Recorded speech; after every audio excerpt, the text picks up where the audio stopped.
Hey guys, it's Wahima, but just call me Wah. Melanated! Welcome to my recap of 90 Day Fiancé The Other Way. This is Season 1, Episode 6, Another World.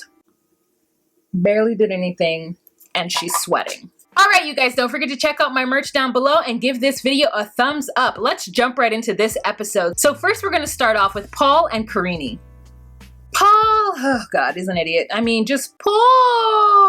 Paul and Karini go to Baby Shop and Paul is like, oh, this is a nice establishment. It has been 48 hours since Paul landed in wherever they are in Brazil. They're gone baby shopping because as we know, Paul didn't bring anything for the baby. He bought a bunch of knickknacks and dumb stuff for Karini, but didn't think that he needed to prioritize the baby clothes and the baby stuff. They go to a nice store, as Paul would call it, and they get inside there and he's trying to like navigate and ask her what it is that she needs for the baby, and she's just like, how do I say everything? How do I say todo? I spy with my little eye all the things that I need for this baby because you didn't bring anything.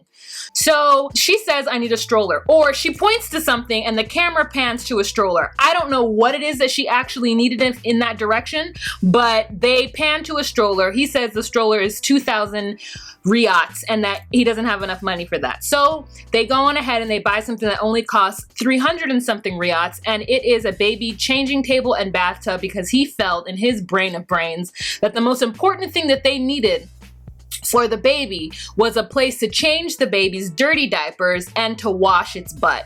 And I said, do you not have a sink? Because you can wash the baby in the sink.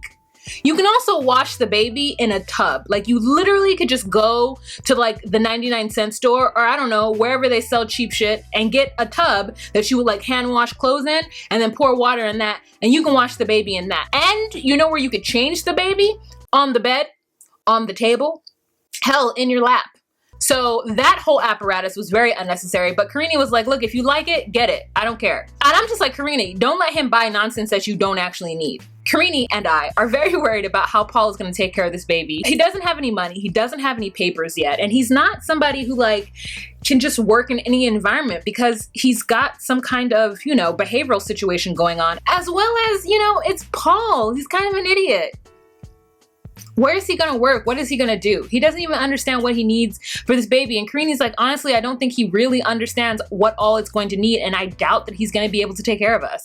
So I don't know what Karini's gonna do. Maybe push comes to shove, she moves back to the Amazon with her family. So he keeps saying things like, if we were in the US, blah, blah, blah. I'm like, Paul, you're not in the US, okay? Listen, I know you're just trying to like cope with things, but you've been to Brazil several times. So if we were in the US, talk needs to go away and just talk about here and now and what we can work with now. The next thing we have with Paul is that he's taking a stroll. He's waddling down the street, you know, in his weird walk with some sandals and socks.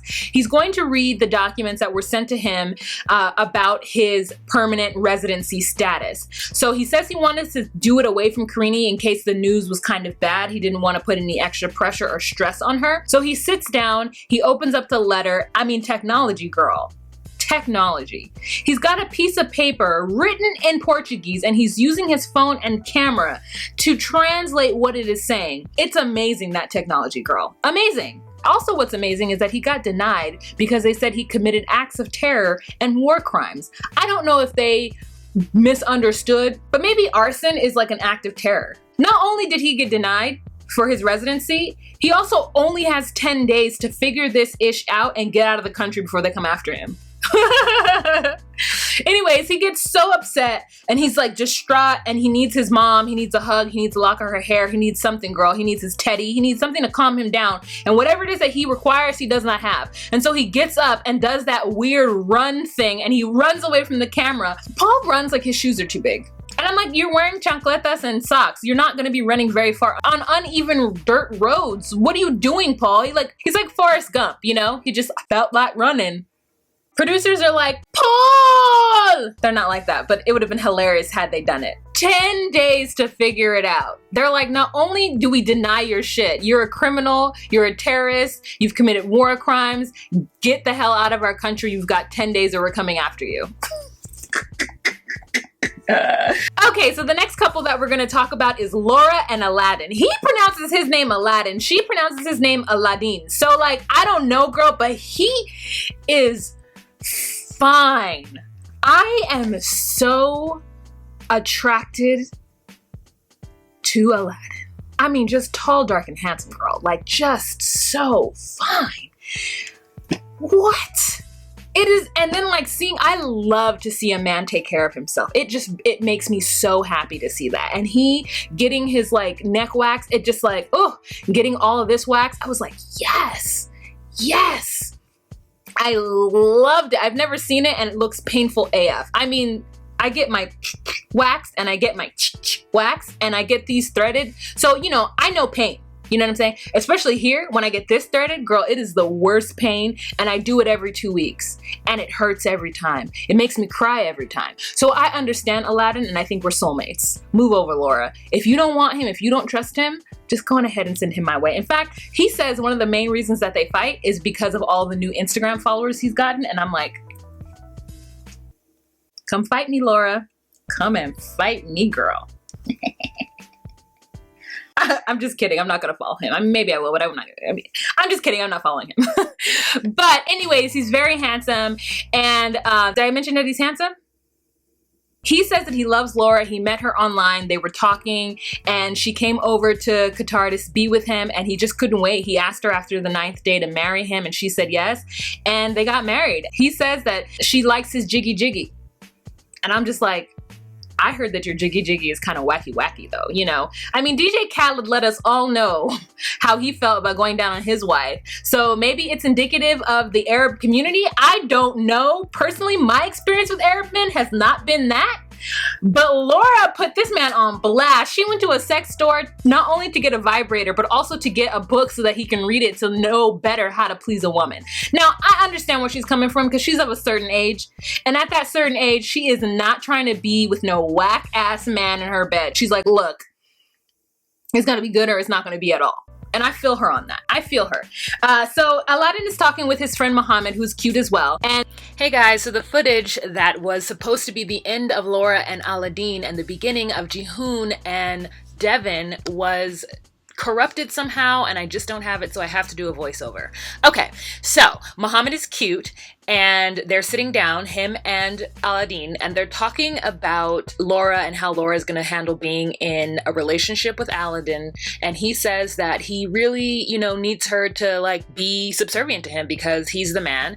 And that seems problematic, but at the same time, like, I'm just kind of like, if that's what their relationship is, okay. He also says that when she gets a little too much, he blocks her on social media for a secuex.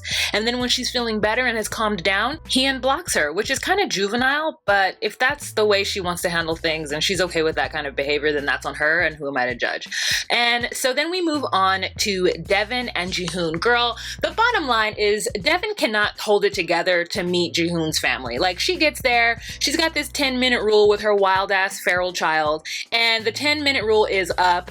The plane has landed 45 minutes ago. She's distraught. She doesn't know where they are. She starts to cry. Now, I know that she is pregnant. I understand this, and so I'm giving her a little bit of a leeway, but she could have tried to pretend like she was crying tears of joy because Jihoon had to just finally be like, oh, she's just happy that we're here because his parents were very concerned about her. And they also think that the fact that she already has a kid is shameful. So she's got an uphill battle. And it's like, she's not even doing everything that she needs to do, I think, to fix this. But that's just me. You know, so they get to the Airbnb that they've rented. It's wonderful. The family feels like they're in luxury. Jihoon is like, oh my God, it has 2 stories and hot water. And I'm like, you guys don't have hot water? You live in Korea. It's not that, like, what?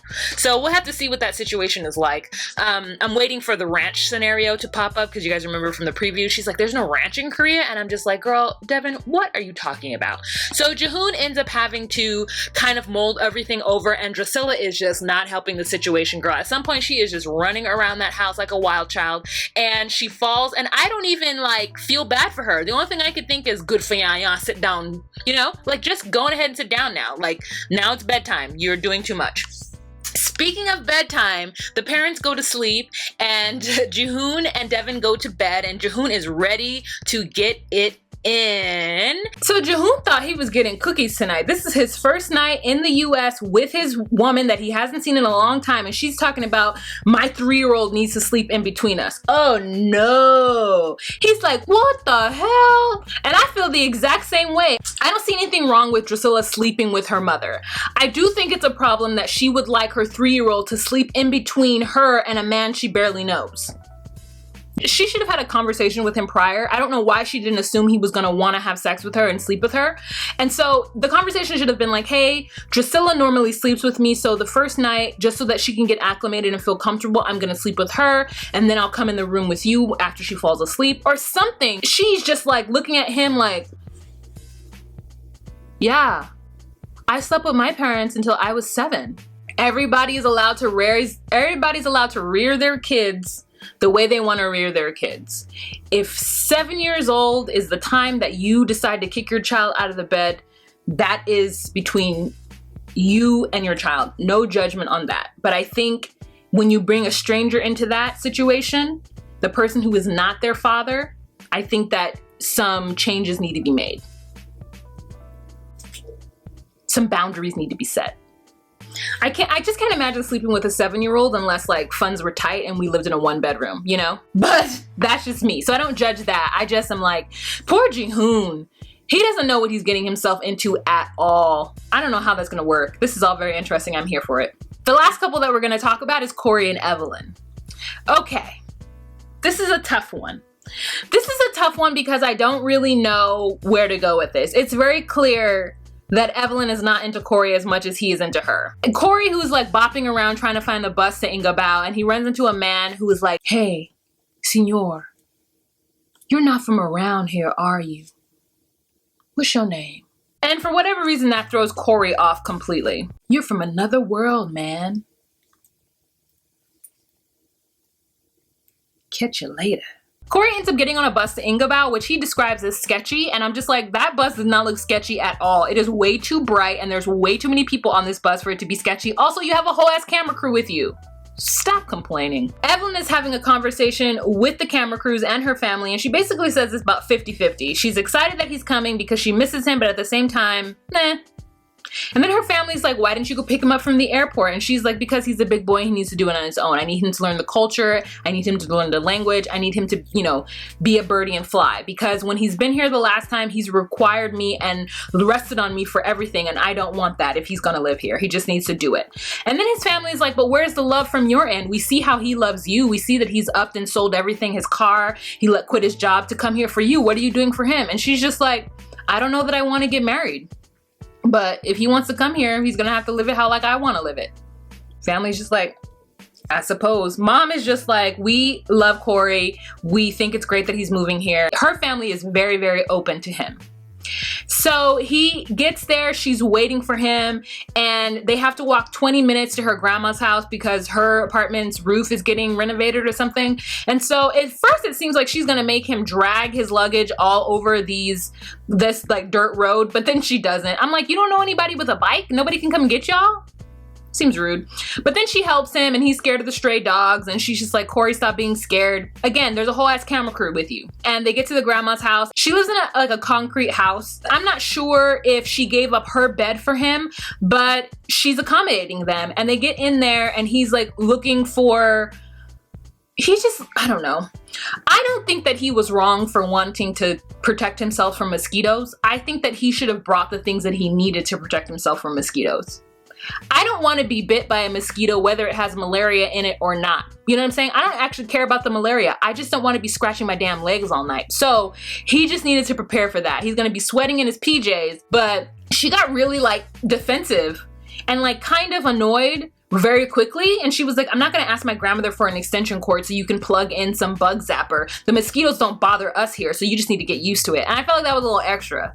That was her sentiment. Like, she was just annoyed that he was being like kind of needy, and I get why he was being kind of needy. He's been traveling for 48 hours and he just wants some comfort, and he's not getting the comfort that he wants, and it isn't too much for her to accommodate that. The least that she could have been, even though she couldn't accommodate it, was sympathetic, and she wasn't sympathetic at all. I don't know, girl. Like, I think that Evelyn is like about to show her ass on TV because I want to support her and I want to be there for her, but like some of this shit is a little extra. Like, I know that he gave up everything, but I'm not seeing him as a saint. I'm just saying you could be a little bit nicer. So that's what leads me to believe that she really doesn't love him as much as he loves her, and that he kind of gets on her nerves. If she tells him one more time, get on a plane and go home if you're upset, then I'm gonna know she really is serious about that. That she really is serious about him being the one that makes this work. And she's not gonna go anything out of her way to make this work. Not anything more than she's already gone. There's gonna be no compromise with her. It's emotional blackmail to me. It's the same thing to me when the American tells the foreigner when they go to the US, oh, I'll just send you back or you'll get deported. That kind of shit, or I won't sign the papers, you won't get your green card. That is emotional abuse and it's manipulative and I don't like it. So I hope she doesn't say that again. Okay, you guys, so that's the end of this episode. Let's have a kiki and a conversation down below in the comment section. Let me know what you thought. You guys, I got this video out. We're doing things in a timely manner. Keep up that positive energy towards me. Don't forget to check out my merch. Don't forget to give this video a thumbs up. Also, if you're inclined, check me out on Instagram. I do a lot of things on the daily, and you know, look it up. Have a great week, you guys. I'll see you on Saturday with Love After Lockup. Remember to be you, be true, and find your place. Bye.